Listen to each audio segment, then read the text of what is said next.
That's very Over the years, we've known a family that has moved from, it was a military family, so they moved from Memphis to several other places, and they ended up here for maybe a year or two, and then moved out to the Washington, D.C. area. And one of the young daughters has moved back in the area, and we've gotten to know her. Mariah got to know her, and she's been involved with a group called Teen Missions, T-E-E-N, Teen Missions, and it's an organization that's been around for a lot of years. Turns out I have a cousin that just moved in recently, and he was on the first trip ever to the same place that Mariah went in 1982. So they've been doing trips for a long time. And the group that she started out with down in Florida, it was a group of about 600 different young people, and they go to different trips all over the place. Like they went to Israel, some go to different places in South America, some go to Africa. So there's a big group of kids that get together. And the trip was actually 8 weeks long.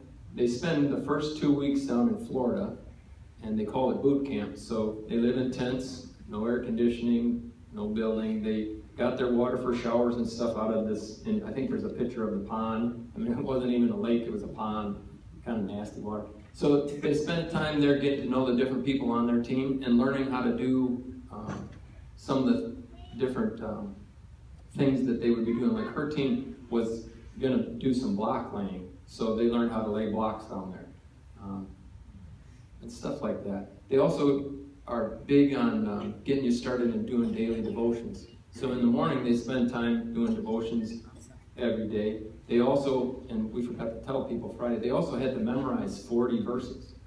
And so in those 2 weeks, that's a lot of verses. You know, that's significant. So they spent 2 weeks down in Florida at boot camp, get to know their team, get to know what they were going to be doing. And they also had rallies every night where they'd get together and sing and share with one another. So it was a kind of a team building thing. And then from there she spent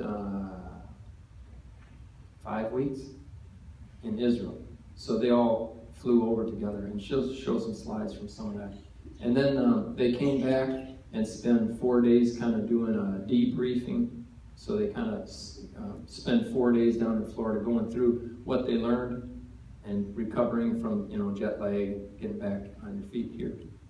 So that's kind of what the trip was about. And I think anytime you do something like travel overseas, it broadens your worldview, and you see what's happening in different parts of the world. They worked at a school in 1982 when my cousin was there. They built a chicken house. So they raised some of their own chickens for eggs, and then they had greenhouses, and the project they worked on was working on a greenhouse. And they started with a big empty field and ended up getting quite a bit done. I shouldn't tell you any of that.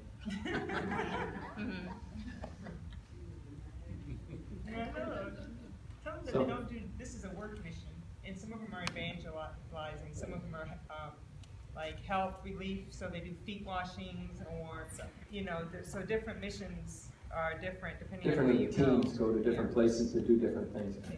Theirs was, like Sarah was saying, theirs was a work mission. They actually went to do work. Some of them do more evangelism, some of them do medical or just physical help stuff. So that's kind of what it's about. All right. She'll tell you more when she gets going.